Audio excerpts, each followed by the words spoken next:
ඉතින් ඔයගොල්ලෝ මේක තුලා තියෙන්නේ TechStreet YouTube channel එකෙන් කියන C# tutorial series එකේ 24 වෙනි tutorial එකත් එක්ක. ඉතින් මේ tutorial එකෙන් අපි කතා කරන්නේ abstraction ගැන. එහෙනම් අපි යමු වීඩියෝ එකට.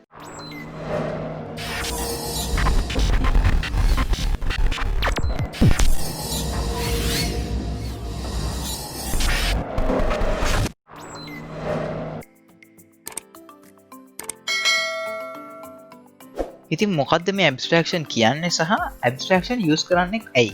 ඉතින් මෙහෙම හිතන්නකෝ අපිට පුළුවන් ද method එකක් body එකක් නැතුව දාන්න. ඒ කියන්නේ උදාහරණයක් විදියට හරි ඔන්න මම අපේ example එක ඔයගලන්ට ගොඩක් ලේසියෙන් තීරුම් ගන්න පුළුවන් වෙන්න ඉස්සලම මම තව classes දෙකක් add කරගත්තා shape and circle කියලා. ඉතින් ඔන්න shape එකේ අපිට තියෙනවා shape කියන්නේ හැඩය කියන එක.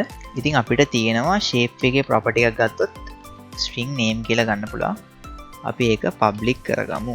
ඊට පස්සේ මෙතඩ් එකක් අපි දානවා. ඉතින් මෙතඩ් එකක් දාන්නේ කොහොමද? දැන් මෙතඩ් එකක් කියන්නේ shape එකට අපිට area calculation එකක් වගේ දාන්න පුළුවන් කියලා බලමුකෝ. void ඔන්න calculate area කියලා මෙතඩ් එකක් අපි දානවා. දැන් අපිට මෙතඩ් එකේ body එක implement කරන්න විදියක් නැහැ. මොකද අපි දන්නේ නැහැ දැන් මේ shape එකෙන් shape එකට calculation එක වෙනස් වෙනවනේ. කියන්නේ circle එකක් area calculate කරන්න වෙන විදියකට, rectangle එක වෙන විදියකට, square එක තව විදියකට, triangle එක තව විදියකට. ඒකින්ද ඒක වෙනස් වෙනවා. එතකොට අපි කොහොමද කරන්නේ? ඉතින් මෙන්න මේ වගේ ප්‍රශ්න වලට තමයි abstraction අපිට use කරන්න පුළුවන් වෙන්නේ. ඉතින් abstraction එකෙන් අපි කරන්නේ body එකක් නැති method එකක් දාන එක. ඒක බලමු අපි කොහොමද කරන්නේ කියලා. ඉතින් මම ඉස්සෙල්ලා abstraction method කියලා මේක comment කරගන්නවා. දැන් මේක වෙනස් කරන්න ඕනේ අපි abstract method එකක් විදියට. ඉතින් අපි මේකට ඉස්සෙල්ලාම කරන්න ඕනේ දේ තමයි අපේ body එක අයින් කරගන්න ඕනේ. මොකද දැන් body එකක් නැති හින්දානේ අපි body එක නැති කරන්න අපිට ඕනේ. ඉතින් body එක අයින් කරගන්න. අයින් කරලා මෙතනට semicolon එක දාගන්නවා. ඊට පස්සේ අපි මේක abstract method එකක් කරගන්නවා. ඉතින් abstract method එකක් කරගන්න public එක ළඟට ගිහිල්ලා press කරලා abstract කියන keyword එක use කරන්න ඕනේ. ඉතින් මෙතන තමයි abstract අපි use කරේ.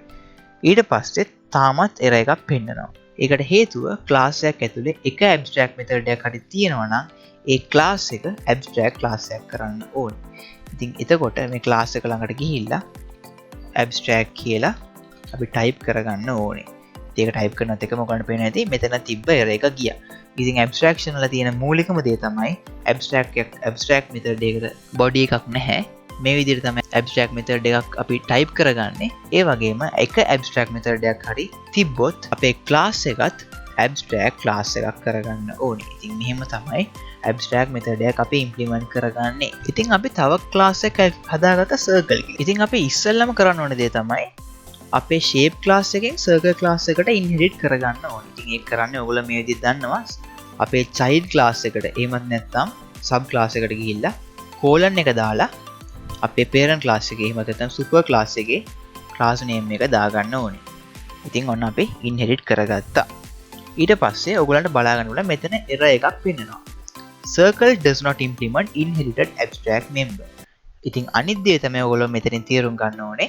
අපේ super class එක abstract method එකක් තිබ්බොත් ඒ abstract method එක අනිවාර්යෙන්ම අපේ child class එකක implement කරන්නම ඕනේ.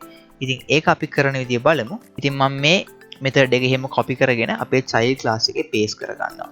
ඉතින් ඊට පස්සේ අපි කරන්න ඕන දේ තමයි දැන් අපි මේ body එකක් නැති එකට body එකක් දෙන්නනේ හදන්නේ. ඉතින් අපි curly braces දාලා body එකක් හදාගමු.